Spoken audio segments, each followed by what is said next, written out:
네, 윤석열 대통령은 이번 광복절 사면은 무엇보다 민생과 경제 회복에 중점을 두었다고 직접 설명했습니다. 지지율 부담과 반대 여론 속에 정치인 사면 복권은 일괄 배제되는데 아쉽다거나 불만 섞인 목소리도 나오고 있습니다. 조은지 기자의 보도입니다.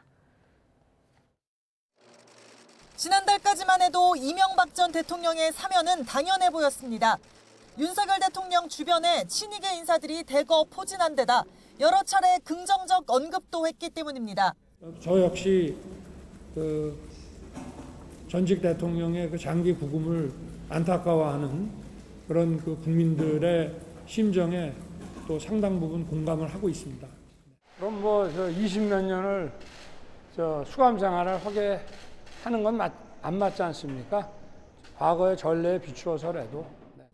하지만 지난주 윤 대통령 여름 휴가를 전후해 지지율이 20%대로 주저앉았고 MB와 김경수 전 지사 등에 대한 사면 반대 여론도 잇따르면서 결국 정치인은 일괄 배제하기로 기류가 바뀌었습니다.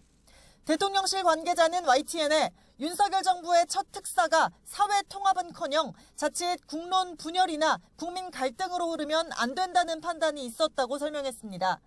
윤 대통령은 대신 기업인을 대거 사면 복권했고 생계형 사범과 서민 행정제재를 특별 감면하는 등 민생에 방점을 찍었습니다. 민생과 경제 회복에 중점을 뒀다는 점 말씀드리고 민생이라는 것은 정부도 챙겨야 되지만 경제가 또 활발히 돌아갈 때 거기에서 또 숨통이 트이는 것이기 때문에 거기에 방점을 둔 것입니다. 여당인 국민의힘은 윤 대통령이 경제 위기 극복과 민생 경제 활성화에 대한 적극적 의지를 표명했다면서 사회 통합에 희망이 되길 바란다고 논평했습니다. 하지만 친이계 좌장격인 이재호 상임고문은 국민 대통합 차원에서 대사면이 필요하다고 불만을 감추지 않았고 홍준표 대구시장은 아무 감흥도 없는 밋밋한 실무형이었다고 아쉬워했습니다. 저는 국민 통합 차원에서 많은 정치인들이 좀 포함되었으면 하는 바람을 국민 화합에 조금 저희 기대에 못 미쳐서 아쉬운 점이 있습니다. 야당에서도 국민 통합은 온데간데 없이 유독 정치인만 빠져 유감이다. 재벌 총수 다 풀어줄 거면 재판은 왜 했느냐는 비판이 터져나왔습니다.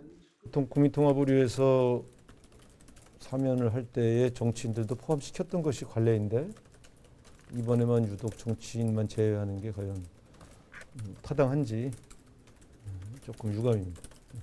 돈 앞에 사법 정의가 무너졌습니다. 강자만을 위한 윤석열식 법치의 민낯을 다시 한번 확인하는 순간입니다. 윤 대통령은 대규모 사면 복권 대신 경제에 방점을 찍었습니다. 여의도에 빚이 없는 만큼 정치적 역학관계보다는 민심을 우선했다는 평가가 나옵니다. YTN 조은지입니다.